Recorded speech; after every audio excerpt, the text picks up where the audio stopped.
नमस्कार, sports nine में आपका स्वागत है। भारतीय क्रिकेट के लिए आज बड़ा दिन है क्योंकि भारतीय क्रिकेट के लेजेंड सुनील गावस्कर आज 75 साल के हो गए हैं। वैसे तो क्रिकेट देश में बहुत प्रचलित चीज़ है। क्रिकेट की स्पेशली पुराने क्रिकेट की कहानियां सुनना जितने भी क्रिकेट फैंस हैं उनको बहुत पसंद है। आज भी इस कवायद को जारी रखते हैं और शिवेन सर हमारे साथ जुड़े हुए हैं जो हमें गावस्कर साहब को लेके कुछ कहानियां सुनाएंगे। लेकिन सर उसके पहले बाबा लोगों की मेरी जो जनरेशन होती थी उस जमाने में अगर कोई अच्छा क्रिकेट खेलता था तो कहते थे अपने आप को बड़ा गावस्कर समझते हो क्या।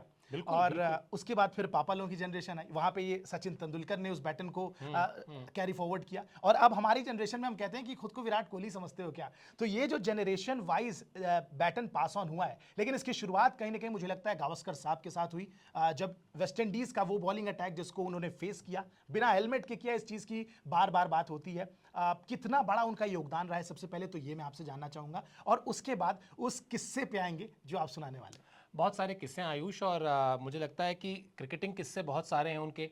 रही बात आपने कहा कि वो एरा था जब कहा जाता था कि बड़ा गावस्कर बन रहे हो क्या, उसकी वजह ये है कि विश्व क्रिकेट में जो भारतीय टीम की पहचान स्थापित होती है, मजबूत होती है, वो गावस्कर की वजह से होती है। आप किसी भी क्षेत्र में जाएंगे, अगर आप कहें कि साहब भारतीय फिल्म सॉन्ग्स, तो आप कहेंगे लता मंगेशकर का नाम है, जिसकी वजह से दुनिया भर में लोग आपको जानते हैं। आप क्लासिकल म्यूजिक में जाएंगे, ऐसे ही आपको 4-6 नाम दिखाई दे जाएंगे। तो क्रिकेट के खेल में जब आप आएंगे तो गावस्कर का नाम उन शुरुआती खिलाड़ियों में से है जिन्होंने भारतीय क्रिकेट को विश्व क्रिकेट में जो पूरा प्रोसेस था उसके मजबूत होने का, उसकी एक तरीके से पायनियर नाम थे वो। और रही बात किस्सों की, तो तमाम किस्से उनके सुना सकते हैं, लेकिन सबसे इंटरेस्टिंग किस्सा बताता हूं आपको। जब वो क्रिकेट नहीं खेल रहे थे, कमेंट्री कर रहे थे, क्रिकेट खेलने वाले किस्से बाद में सुना दूंगा। ये बात है 2009 आईपीएल की। आपको याद होगा 2009 आईपीएल भारत में आम चुनाव की वजह से साउथ अफ्रीका में हुआ। अब शिखर धवन और सचिन तेंदुलकर मुंबई इंडियंस के लिए बैटिंग कर रहे थे, मैच चल रहा था और मैदान में कुत्ता आ गया। तो जो सारे इंग्लिश कमेंटेटर्स थे उनसे रवि शास्त्री और ये लोग मजाक कर रहे थे कि अभी अगर इंडिया में ये कुत्ता आया होता तो आप लोग कितनी छेड़खानी कर रहे होते कि ये इंडिया में ही संभव है और दिस और दैट, बट ये देखिए ये तो यहाँ भी आ गया। और उस वक्त सनी भाई का वो नहीं था, मतलब कमेंट्री का सेशन उनका नहीं था, वो बाहर खड़े हुए थे और मैं बिल्कुल जैसे आप और मैं खड़े वैसे मैं और सचिन उनके साथ खड़ा हुआ था। और उन्होंने एक ऐसी लाइन कही, उन्होंने कहा कि what a quality time Shikhar Dhawan is having with master. अब मुझे लगा कि ये हजारों लोगों की भीड़ यहाँ पर है मैदान में, मैच चल रहा है आईपीएल का, दो बड़े खिलाड़ी क्रीज में हैं, मैदान में 11 खिलाड़ी विरोधी टीम के हैं, एक कुत्ता है, उनको क्वालिटी टाइम इसमें कहाँ दिखाई दे रहा है। तो मैंने उनसे बड़ा जिज्ञासा से मैंने पूछा, हमने कहा सर जरा समझाइए।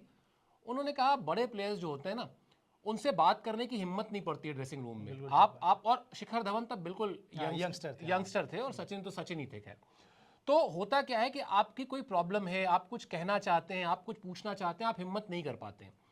लेकिन यहां सोचिए, अब सच देखिए, सुनील गावस्कर उस कुत्ते को डिस्क्राइब कर रहे हैं, कह रहे हैं यहां सोचिए, यहां पर एक कुत्ते की वजह से खेल रुका हुआ है, आप मैदान के बीचों बीच हैं, मैदान के बीचों बीच आप किसी से अब उसके परिवार की बात नहीं करेंगे कि और बताइए भाभी जी कैसी हैं और आपकी मम्मी कैसी हैं या आपके पिताजी कैसे हैं, वहां पर आप क्रिकेट की बात करेंगे।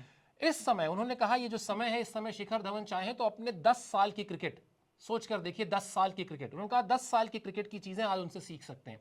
वो कवर ड्राइव में कोई गड़बड़ कर रहे हो सीख सकते हैं, वो किसी स्क्वायर कट में कोई गड़बड़ कर रहे हो सीख सकते हैं, वो पूछ सकते हैं कि पाजी मुझे ये प्रॉब्लम आती है।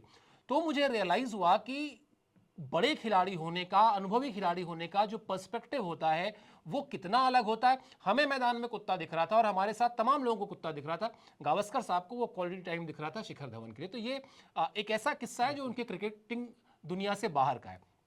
बाकी आप बताइए, आप कौन सा किस्सा सुनना चाहेंगे? आप सुनना चाहेंगे जब आपको पता है उनको गुस्सा भी आता है बहुत, और जबरदस्त वाला गुस्सा आता है। मुझे तो उनकी वही वीडियो याद है जब 2022 में विराट कोहली ने वो 2 छक्के लगाए और भारत ने पाकिस्तान को मैच हराया, तो वैसे कैप लगाई हुई थी उन्होंने और वो कूदते हुए विजुअल बहुत वायरल तो हुआ। मैं आपको बताता हूँ, आपको वो करता हूँ, मेन्यू दे देता हूँ, आप डिसाइड करिए। आपको सुना सकता हूँ कि उनको गुस्सा भी आता है, आपको सुना सकता हूँ कि कैसे मेलकम मार्शल, जब आप शुरुआत में बात कर रहे थे, कैसे मेलकम मार्शल ने कानपुर में उनका बल्ला छुड़वा दिया और उसके बाद अगले मैच में उन्होंने अपने करियर की सबसे फास्टेस्ट सेंचुरी मारी। आपको मैं सुना सकता हूं कि सुनील गावस्कर भविष्यवाणी भी बहुत अच्छी करते हैं, ये आपको नहीं पता होगा। इसके अलावा कैसे वो शायद इकलौते खिलाड़ी होंगे विश्व क्रिकेट में जिनके ऊपर बाकायदा गाना भी बना है। और क्यों बना है गाना? क्योंकि जिस दौरे के बाद वो गाना बना, उस दौरे में उन्होंने 700 से ज्यादा रन बना दिए थे, और उसी वेस्ट इंडीज के बॉलिंग अटैक के सामने जिसका आप जिक्र कर रहे थे। अब आप चुन लीजिए किस्सा। सर मुझे आखिरी किस्सा, क्योंकि क्रिकेटिंग किस्से बड़े बड़े बॉलर्स को उन्होंने फेस किया, ये सबको पता है, लेकिन ये किस्सा सर थोड़ा सा एक्साइटिंग लग रहा है कि उनके ऊपर गाना बन गया। बिल्कुल बिल्कुल गाना बना, और उसमें उसकी लाइन देखिए, मेरे पास लिखी हुई है, boys could real play cricket or they make the West Indies team look so bad, we was in all kind of trouble, blah blah blah। आगे चलता है गाना। उसके बाद वो कहते हैं it was Gavaskar the real master, just like a wall, we could not out Gavaskar at all, not at all। तो उस पूरे गाने में वो जिक्र करते हैं कि किस तरह से, और बड़ा अच्छा कैलिप्सो सॉन्ग है, आप जाके देखेंगे तो मिल भी जाएगा, कि कैसे उस दौर के जो भारतीय खिलाड़ी थे उनको तो आउट कर लेते थे, लेकिन गावस्कर को वेस्ट इंडीज की तरह टिके रहते बिल्कुल रहते थे। और उस सीरीज में उन्होंने 700 से ज्यादा रन बनाए थे। मतलब वेस्ट इंडीज के उस पेस अटैक के सामने 700 रन कर देना, मतलब वो एक तरीके से फिल्म का ट्रेलर था कि गावस्कर क्या है, गावस्कर विश्व क्रिकेट में क्या करने वाले हैं, इतना early on in his career. बिल्कुल बिल्कुल। और उसके बाद फिर आप जो मैंने बताया किस्सा, 81 का टूर था ऑस्ट्रेलिया का, गुस्से वाली बात बता रहा हूं, एक मैच में उनको गलत आउट दिया गया और इतना उनको गुस्सा आया कि वो मैदान छोड़ के आने को तैयार थे। चेतन चौहान उनके साथ ओपनिंग करते थे। चेतन जी जब जिंदा थे तो उन्होंने ही एक बार एक किस्सा सुनाया भी था कि उस गावस्कर ने हाथ पकड़ा, कहा चल बाहर, और भाई साहब चेतन चौहान और गावस्कर दोनों मैदान छोड़ के जाने को तैयार कि जो होगा देखा जाएगा, लेकिन इतनी बेईमानी नहीं चलेगी, ऐसे अगर आप आउट दे देंगे तो हम नहीं खेलेंगे मैच। वो तो अच्छा, चेतन चौहान कह रहे हैं कि मैं भी, भाई गावस्कर कह रहे हैं आपसे, कोई छोटा मोटा खिलाड़ी नहीं कह रहा है। तो गावस्कर मैंने भी ग्लव्स उतार दिया और मैं एकदम आराम से पीछे पीछे जा रहा हूं। तब तक मतलब रोप क्रॉस करने से पहले शायद कुछ सेकंड्स पहले कान में आवाज आई टीम के मैनेजर की तरफ से कि बाहर मत आना, नहीं मैच हार जाओगे। तो उसके बाद चेतन चौहान के कदम थोड़े से रुके कि ये तो जोश में मैं थोड़ा होश दिखा लेता हूं कभी कभी। तो फिर वहां से वो वापस गए, फिर वो मैच खेला। या जिस मेलकम मार्शल के हाथ की गेंद पर बल्ला छूटने की जो मैं बात कर रहा हूं, आप सोच कर देखिए, कानपुर में टेस्ट मैच था और वो बल्ला छूटता है उनके हाथ से, और उसके बाद ये लिखा जाता है कि गावस्कर का युग खत्म हो गया। उसके अगला जो टेस्ट मैच होता है वो दिल्ली के फिरोजशाह कोटला में होता है। दिल्ली के फिरोजशाह कोटला में गावस्कर आते हैं, और मैं भी, मतलब जैसे आप गावस्कर के फैन हैं वैसे मैं भी फैन हूं। मैंने टीवी पर उनको खेलता है देखा है, मैं भी छोटा था तो मैंने लाइव नहीं देखा है, लेकिन जो उनके बाद का करियर है कमेंट्री के तौर पर, उसमें मेरी कई मुलाकातें हुई हैं, तो इसलिए मुझे पता है। अब ऐसा कहा जाता है कि करसन घावरी उस वक्त टीम में नहीं थे, लेकिन गावस्कर ने करसन घावरी को स्पेशली बुलाया और उनसे कहा कि आप आधी पिच से बॉलिंग करिए और सिर्फ थ्रो करिए मुझे, जैसे प्रैक्टिस में होता है। Throw downs. अगला जो मैच था दिल्ली में, उसमें उन्होंने अपना 94 या 95 गेंद पर शतक पूरा किया था। सोचकर देखिए 80s में। और दिक्कत क्या थी, वेस्ट इंडीज की टीम वर्ल्ड कप हारने के बाद आई थी, तो वो वर्ल्ड कप में हार जो थी 25 जून 1983 की, उसकी जो झुंझलाहट थी वो ये थी कि अटैक करो, मुंह फोड़ो, जो करना है कर दो। और ये बिल्कुल वो ये होता था उस वक्त। वेस्ट इंडीज की टीम तो इसके लिए कुख्यात थी कि एक ही मैच में आप चाहे अंशुमान गायकवाड़ की बात कर लीजिए, उसके बाद ये ब्रिजेश पटेल की बात कर लीजिए, एक एक करके गेंद लगती थी, स्ट्रेचर आता था, प्लेयर उस पर लिटाया जाता था और अस्पताल जाता था, और वहां कोई जोर से हंसते हुए कहता था वन मोर इज कमिंग, ठीक है, जो स्टाइल है वेस्ट इंडीज का। तो इसलिए उस दौर में गावस्कर का अगले मैच में अपना शतक बनाना, और वही शतक था 29वां शतक जो डॉन ब्रैडमैन की उन्होंने बराबरी की थी। बिल्कुल। तो वो दिखाता है कि किस तरह की उनकी कमिटमेंट थी, कितना पैशन था। और वो कहते थे कि ये जब आप लोग कहते हैं ना हेलमेट नहीं पहनते थे, वो कहते थे हेलमेट इसलिए नहीं पहनता हूं क्योंकि मुझे ऐसा लगता है कि इस हेलमेट को पहनने से मेरे रिफ्लेक्सेस कमजोर हो जाएंगे, या शायद मैं बचने का प्रयास करने लगूंगा। तो वो अलग दौर था, वो अलग क्रिकेट थी। और निश्चित तौर पर जैसा आपने कहा कि वो एक ऐसे खिलाड़ी हैं कि आप मतलब आप उनके बारे में दिन भर कहेंगे, मैं दिन भर बात कर सकता हूं, ये समझ लीजिए। बिल्कुल सर, इस तरीके के हैं, लेकिन फिलहाल भारत के लेजेंड रहे हैं, नो डाउट। जो स्टार्टिंग में भविष्यवाणी वाला किस्सा रह गया, ये भी हो ही जाए सर ना। फिर उसी 2009 आईपीएल में एक अवार्ड सेरेमनी थी, तो उस अवार्ड सेरेमनी के लिए गावस्कर साहब आए और उन्होंने कहा, सोचिए 2009 में ये बात हो रही है। उन्होंने बात होती रही, हम लोगों से हुआ कि सर एक बाइट दे दीजिए, एक बाइट ले लीजिए भाई। सचिन पर बात हुई, उन्होंने कहा कि मुझे लगता है सचिन 100 शतक लगाएंगे।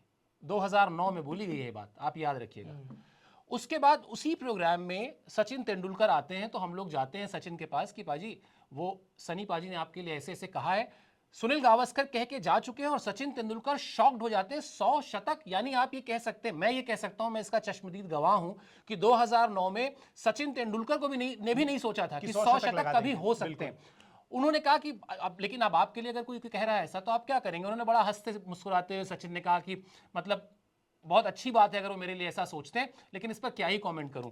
तो हम लोगों ने रिक्वेस्ट की, क्योंकि हमें तो भाई स्टोरी चाहिए थी और एक पक्ष तो मिल गया था गावस्कर का, मुझे चाहिए था कि भाई उनका भी एक रिएक्शन मिल जाए।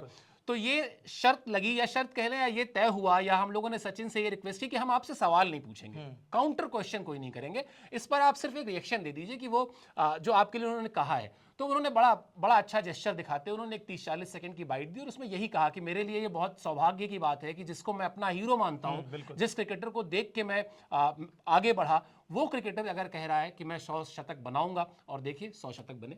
बिल्कुल सर, ये बहुत बड़ी बात है। इनफैक्ट विराट कोहली के बारे में भी जब उन्होंने भी यही सोचा था, क्योंकि 100 शतक जब उन्होंने भी 50 शतकों की बराबरी की इसी पिछले वर्ल्ड कप में 2023, सचिन तेंदुलकर स्टैंड्स में थे, वहां उनको देख रहे थे, उनके सामने मुंबई के मैदान पे ये काम करना कितनी बड़ी बात होती है। जिन लोगों को देख के आपने अपना क्रिकेटिंग करियर शुरू किया, वो शायद अगर आपके लिए इस तरीके की बात कहें तो बहुत बड़ी बात होती है। लेकिन सुनील गावस्कर साहब हमेशा इंडियन क्रिकेट के लेजेंड थे, हैं और हमेशा रहेंगे। और सर मैं तो बस इसी चीज़ को लेके सोचता हूं कि उस बॉलिंग अटैक को बिना हेलमेट के इतने सालों तक उन्होंने खेल लिया। आज के बल्लेबाज तो बहुत ही ज़्यादा एटलीस्ट बेनिफिट में है कि उनके पास पूरे गियर्स होते हैं खेलने के लिए, लेकिन गावस्कर साहब अपने हिसाब के हैं। कमेंट्री में भी वो लगातार तंज रखते हैं, बेबाक अंदाज में अपनी बातें रखते हैं, उनके व्यूज़ को सुना जाता है। हम तो यही कहेंगे कि भाई TV9 भारतवर्ष की तरफ से कि भाई आप सुखी रहिए और ऐसे आगे बढ़ते रहिए, इंडियन क्रिकेट को अपना आशीर्वाद देते रहिए, लगातार बनाए रखिए। फिलहाल इस वीडियो में मुझे और शिवेंद्र सर को इजाजत दीजिए, इतना ही। आप हमारे साथ बने रहे, नमस्कार।